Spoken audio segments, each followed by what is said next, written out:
ಮೋದಿಯವರು ಈ ದೇಶದ ಸಂಸ್ಕಾರ ಸಂಸ್ಕೃತಿ ಬಗ್ಗೆ ಏನಾದರೂ ಗೊತ್ತಿದೆ ಎಲ್ಲಿಂದೋ ಬಂದು ಏನೋ ಮಾಡಿ ಇಲ್ಲೆಲ್ಲ ಇಂಥ ರಾಜಿ ಮಾಡಿ ಈಗ ಸಿಗಾಕೊಂಡಾರ.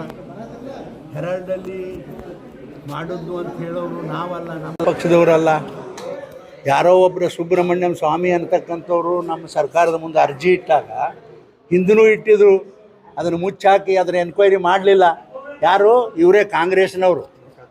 ಮತ್ತು ಅದನ್ನು ಮುಚ್ಚಿಟ್ಟಿದ್ರು ಅಂದರೆ ಅದ್ರ ಅರ್ಥ ಆಗ್ತದಲ್ಲ ಜನರಿಗೆ, ಇದು ತಪ್ಪು ಮಾಡೋದು ನಿಜ ಅಂಥೇಳಿ ಮುಚ್ಚಿಟ್ಟಿದ್ರು. ಪುನಃ ಈಗ ಮತ್ತೆ ಇವರು ಯಾರು ಸುಬ್ರಹ್ಮಣ್ಯಂ ಸ್ವಾಮಿಯವರು ನಮ್ಮ ಸರ್ಕಾರದ ಮೇಲೆ ಒತ್ತಾಯ ಮಾಡಿದ ಮೇಲೆ ಈಗ ಅದು ಎನ್ಕ್ವೈರಿ ಹಾಕಿದ ಮೇಲೆ ಈಗ ಅದು ನಡೆದಿದೆಯಪ್ಪ.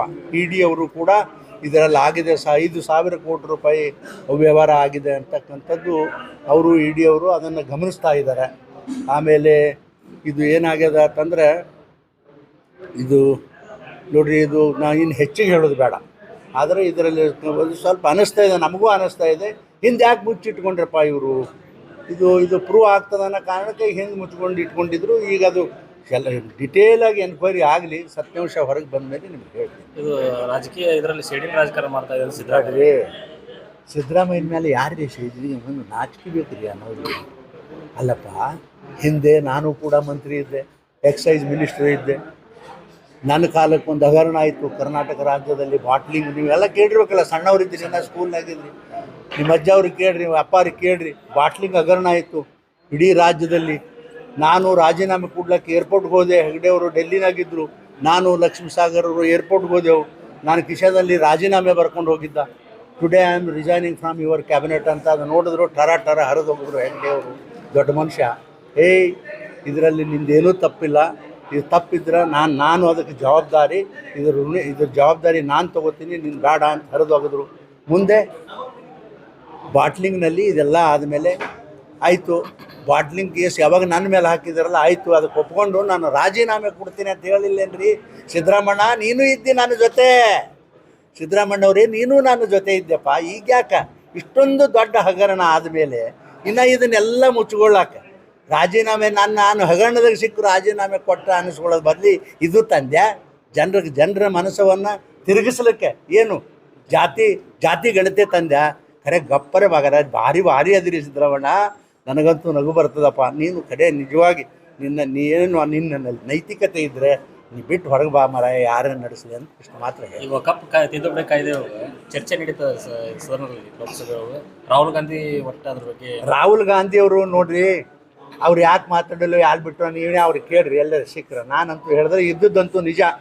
ವಕ್ಫ್ ಬೋರ್ಡ್ನಲ್ಲಿ ನಾನು ಕೈ ಹತ್ತೀನಿ, ವಕ್ಫದ ಕಾನೂನು ಪರವಾಗಿಯೇ ನಾ ಇದ್ದ. ಯಾಕಿದ್ದ ಅಂದರೆ ನಾನು ವಿದ್ಯಾವಂತ, ನನಗೆ ಗೊತ್ತದ ವಕ್ಫ್ ಕಮಿಟಿ ಅದಕ್ಕೆ ಇರ್ತದೆ. ಅದು ಏನು ನಮಗೆ ಲಂಚ ಹೊಡಿಲಕ್ಕ? ರಾಜಕಾರಣದಲ್ಲಿ ಇದ್ದಲ್ಲಿ ಎಲ್ಲ ನಾವು ಜಮೀನುಗಳು ತೊಗೊಂಡು ಆ ವಕ್ಫ್ ಕಮಿಟಿದು ಎಲ್ಲ ನಾವು ಬೇರೆದವ್ರು ಕೊಡ್ಲಕ್ಕ? ಇದು ನೋಡ್ರಿ, ಇದ್ರಾಗ ಅಫೆಕ್ಟ್ ಆಗಿರೋದು ಯಾರ್ಯಾರು ಗುಮ್ಮುಳಾಯಿಸ್ಯಾರ, ಯಾರ್ಯಾರು ವ್ಯಕ್ತಿಗಳು ರಾಜಕಾರಣದಲ್ಲಿದ್ದವರು ಹೊರಗಿದ್ದವರು ಇದನ್ನು ಗಬ್ಬಳಿಸ್ಯಾರಲ್ಲ, ಅವ್ರಿಗಿದು ತೊಂದರೆ ಆಗ್ತದ. ಆದರೆ ಸಾಮಾನ್ಯ ಅಲ್ಪಸಂಖ್ಯಾತರಿಗೆ ಯಾವ ರೀತಿಯಿಂದ ತೊಂದರೆ ಆಗೋದಿಲ್ಲ. ಯಾಕಂದರೆ ಇದು ಇರೋದು ಕಾನೂನು ಎದಕ್ಕಪ್ಪ ಅಂದ್ರೆ ಅವ್ರ ಅಭಿವೃದ್ಧಿಗಾಗಿ, ಮಕ್ಕಳ ಶಾಲೆಗಾಗಿ, ಹಾಸ್ಟೆಲ್ಗಾಗಿ, ಆಮೇಲೆ ಅವ್ರಿಗೆ ಕೊಡ್ತಕ್ಕಂಥ ಹಣಕ್ಕಾಗಲಿ ಅವ್ರ ಸಲುವಾಗಿ ಇದ್ದದ್ದು. ಯಾರ್ಯಾರೇ ಲೂಟಿ ಹೊಡೆದ್ರೆ ಇದೇನು ರೀ 70 ವರ್ಷ ಇದನ್ನು ಮಾಡಿದ್ರೆ ಯಾಕೆ ಮಾಡಲಿಲ್ಲ ಇವರು? ಯಾಕಂದ್ರೆ ಹೊಡೆದವ್ರೆ ಅವರೇ. ನಾವಂತೂ 70 ವರ್ಷ BJP ಅವ್ರು ಇಲ್ಲಲ್ಲಪ್ಪ. ಕಾಂಗ್ರೆಸ್ನಾಗ ಇರ್ತಕ್ಕಂಥ ಮೈನಾರಿಟಿ ಜನನೇ ಎಷ್ಟೋ ಜನ ಲೂಟಿ ಹೊಡೆದಾರ. 70 ವರ್ಷ ಅದಕ್ಕೆ ಮಾಡಿಸ್ಬಿಡ್ಲಿಲ್ಲ. ಈಗ ನಾವು ಬಂದಿದ್ದ ನಾವೇ ಕೇಳ್ತೀವಿ ರೀ, ಪಾಪ ಬಡವರು ಮುಸ್ಲಿಮರಿಗೆ ಅನುಕೂಲ ಆಗೋದು ಮಾಡೋದು ಅಂತ ಹೇಳಿ ಮಾಡ್ಯಾರಪ್ಪ ನಮ್ಮ ಮೋದಿಯವರು. ಮತ್ತು ಇದನ್ನು ಈಗೇನು ಹೇಳ್ತಾರೋ ನಾವು ಯಾವುದೂ ಚಲಾಯಿಸೋದಿಲ್ಲ ಬಿಡು, ಬುದ್ಧಿ ಮಾಡಿಸ್ತಾರೆ ನೀವು. ನೋಡ್ರಿ, ಜಮೀರ್ ಯಾರು ರೀ ಅವರು? ಯಾರವ್ರು ಜಮೀರ? ಅವರೇ ಈಗ ಹೇಳಿದ್ರೆ ಇಟ್ಟತನ ಲೂಟಿ ಹೊಡೆದವ್ರು ಅವರು ಒಬ್ಬರು. ಸುಮ್ಮನೆ ಬಿಡ್ರಿ. ಕಮಿಟಿಯಲ್ಲಿ ಅನ್ಯ ಧರ್ಮದವ್ರಿಗೆ ಯಾಕೆ ಬೇಕು? ಮುಸಲ್ಮಾನರು ಬಿಟ್ಟು ಬೇರೆಯವ್ರನ್ನ ಯಾಕೆ ಬೇಕು ಅಂತ. ಬೇರೆನವ್ರಿಗೆ ಯಾಕೆ ಬೇಕು? ಇವರೆಲ್ಲ ಕಣ್ಣು ಮುಚ್ಕೊಂಡು ತಿಲ್ಲಕತ್ತಿದ್ರಲ್ಲ, ನಿಗಾ ಇಡ್ಲಕ್ಕೆ ಇವ್ರು ಹೊರಗಿನ ಬೇರೆ ಜಾತಿಯವ್ರನ್ನ ಹಾಕ್ಯಾರಪ್ಪ. ಏನ್ ತಪ್ಪ? ಅವ್ರು ಕೇಳ್ತಾರೆ ಬೇಕಾದ್ದು. ನಾವು ಮಾಡೋದೇನು ನ್ಯಾಯ ಕೊಡಬೇಕು ಅವ್ರಿಗೆ, ಅಲ್ಪಸಂಖ್ಯಾತರಿಗೆ ನಾವು ಮಾಡೋದು. ಮತ್ತು ನೀವೆಲ್ಲರೂ ಅಲ್ಪಸಂಖ್ಯಾತರು ಕೊಟ್ಟು ಒಟ್ಟು ತಿಂದು ಬಿಡೋದಾ?